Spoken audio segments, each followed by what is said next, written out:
Hi, welcome to the first video on preventative strategies.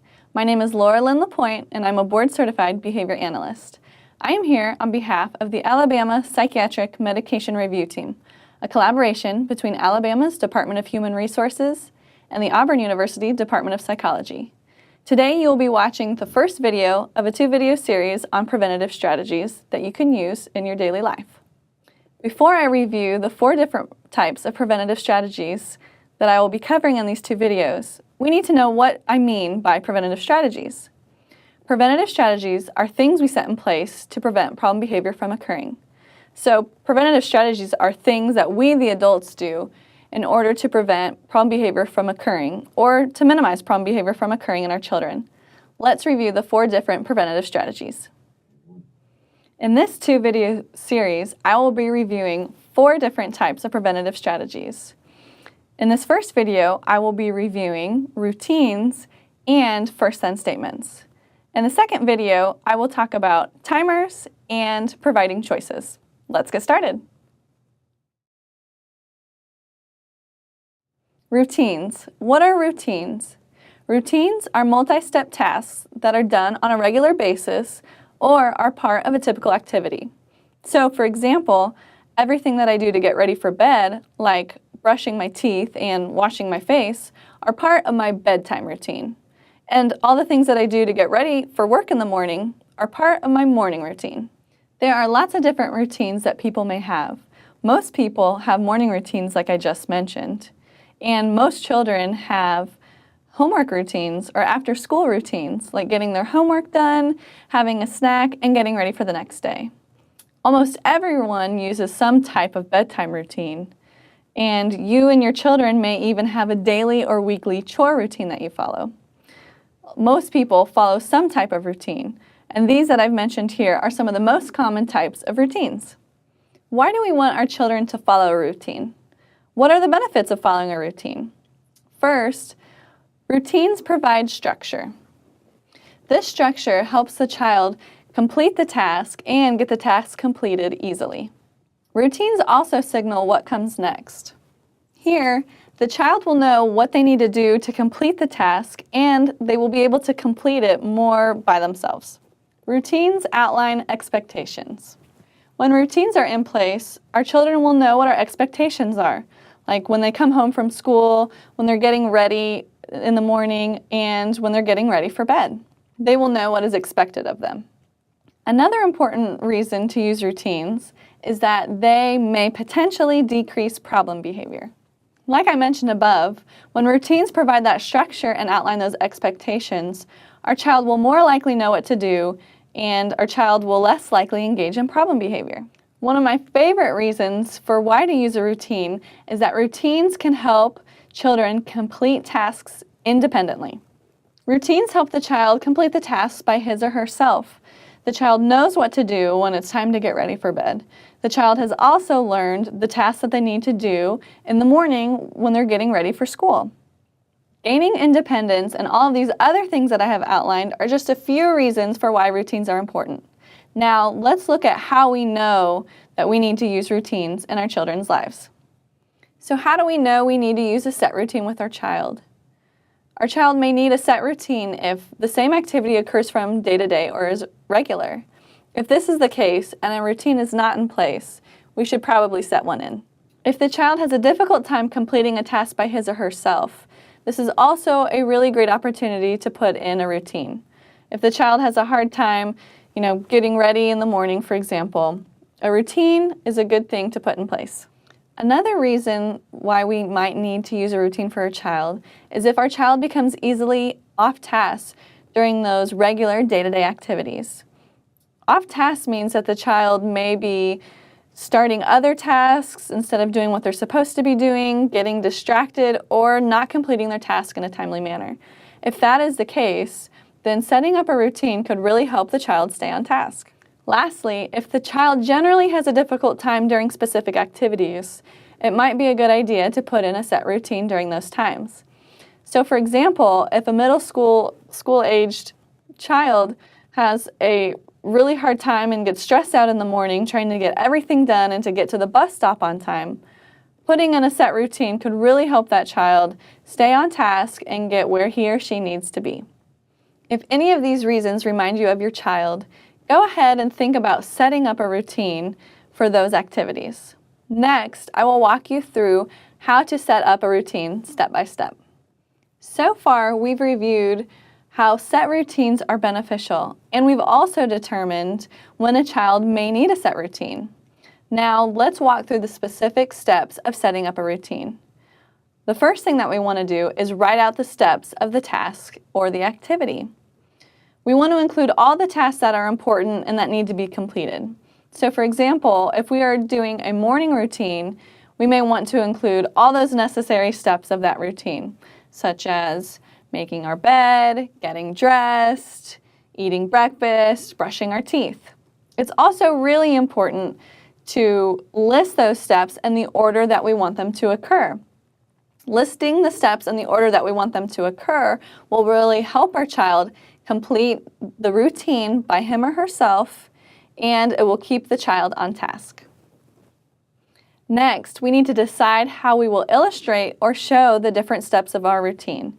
So, what do I mean by this? Essentially, how do we want to show our child the steps that they need to do?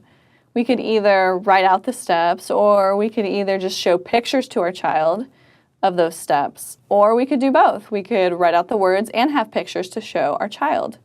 We can even use check boxes for older children so that they could check each task off as they go throughout the routine. Now, it's really important to keep the age of the child in mind. If a child doesn't know how to read, only using words may not be very helpful for that child. That child will need at least pictures and words. Shortly, I will show you some different examples of how to illustrate or show a routine, but let me give you a quick example. Notice here that I've written out the steps, and I've also included pictures, and I've also included check boxes. You could do the same. Lastly, once we've written out the steps and depicted the steps, we need to post the steps in a visible location. So if we've created a morning routine, we need to probably put that list where the child completes the morning routine, probably in his or her bedroom. And if we've created an after-school routine, we need to include that routine in a place where the child completes that routine. Maybe on the refrigerator if the child does his or her homework in the kitchen. Now, it's really important to post the routine steps in the location where the child actually does the routine, because this will help keep the child on task and the child will know what he or she needs to complete by his or herself. If you want your list of steps to last the wear and tear of the routine, I definitely recommend laminating the list of steps for extra durability. Now, let's move on to some additional examples. Now, I'm going to show you 3 different examples of routines, including the steps of the routines and how each step is depicted. So first we have a morning routine, which numbers each of the steps and writes out each of the steps. So first, the individual makes the bed. Second, get dressed and pick up PJs. Third, eat breakfast. Fourth, brush teeth. Fifth, do hair. And sixth, get school stuff together. Now, as you can see, these steps are listed in a specific order that we want them to occur. So it really wouldn't make sense to have us get our school stuff together before we get dressed for the day. Next, we have a bedtime routine, which is pretty similar to the morning routine. Here in the bedtime routine, each of the steps are numbered and written out and include pictures, just like the morning routine. And lastly, we have a homework routine. Now, this homework routine sheet looks a little bit different than the other ones. Here, we have check boxes so the individual can check off the boxes as he or she goes through the task. And there are no pictures, it's just written words. Since there are no pictures, my guess would be that this is for an older child. This is a great example of a routine used during homework time, a time that we know could be a really stressful time for our kiddos.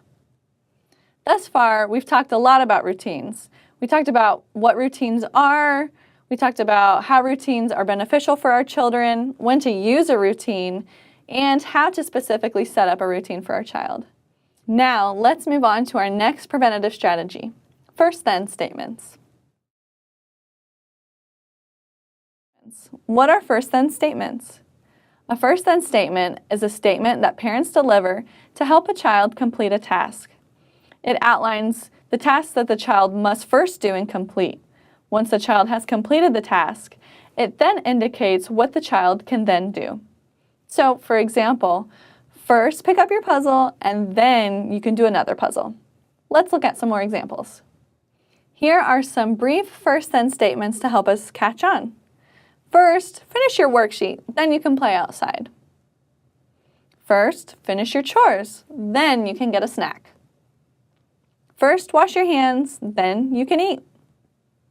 And first, make your bed, then you can go play. Notice that the first thing we say is the task that the child needs to complete, and then we finish with what the child can do. Let's talk about what is so beneficial about using first-then statements. So, how can using first-then statements benefit our children? First, using the first-then statements increase compliance. When using a first-then statement, our child is more likely to complete the task that we have assigned to him or her. Second, first-then statements also help a child remain on task. When we use first-then statements, our child will more likely complete the task and not be so distracted. Lastly, first-then statements may decrease problem behavior. When we've provided that extra structure by using first-then statements, we are likely to see problem behavior minimized. Now let's talk about how to use first-then statements in our home. So when should we use first-then statements with our children? If our child becomes easily off task, we can try to use a first-then statement to help them become on task. We can also use a first-then statement if our child exhibits problem behavior when given an instruction. So if our child engages in whining, crying, or tantrums when we tell them to do something, using a first-then statement can really help reduce this problem behavior. And lastly, we can use first-then statements if our child has difficulty completing non-preferred tasks. So if the child really doesn't like emptying the dishwasher, we can say, first empty the dishwasher and then you can go play outside. And this will really help the child to complete the task that he or she really doesn't like. Now, let's go over how to specifically use first-then statements. We are now going to walk through the steps of using first-then statements, which is actually a lot easier than you think. So first, we want to state what task needs to be completed. So what is it that the child needs to do? Empty the dishwasher, take out the trash, hang up a jacket? So first state what it is that the child needs to do. Next, what can the child do after he or she has completed the task? Play a game, have a snack, go outside? Now here it's really important that we allow the child to do something that is a little more fun and a little less difficult than the original task that they had to do. It really wouldn't work out very well if we allowed the child to first play on the computer and then do homework. Homework would likely not get done. Instead, we could say, first do your homework and then you can play on the computer. The child will be more likely to do homework knowing that he or she can play on the computer later. Now let's look at some specific examples. Tabitha is playing in the sandbox outside, but now it's time for dinner. What first-then statement could we use to help Tabitha transition to dinner? Remember to first state what she needs to do and then what she can do afterwards. So we could say, first eat dinner and then you can play in the sandbox again. Jason is coloring and starts to whine when directed to go outside. What first-then statement could we use here to help prevent the whining? We could say, first play outside for a few minutes and then you can color. Here, we first said what it is that he needs to do, and then what he can do after he's completed the original task. Let's do one more example. Devin is ready to go hang out with his friends, but needs to clean his room. Probably the last thing that Devin wants to do is clean his room. And using a first-then statement can really help decrease some of those inappropriate behaviors like complaining. So we could say, first clean your room, and then you can go with your friends. This way, Devin knows that he can go hang out with his friends after he cleans his room. In this first video on preventative strategies, we talked about how to use routines and first-then statements with our foster children. In our second video, we will talk about how and when to use timers and choices. On behalf of the Alabama Psychiatric Medication Review Team, I'll see you next time.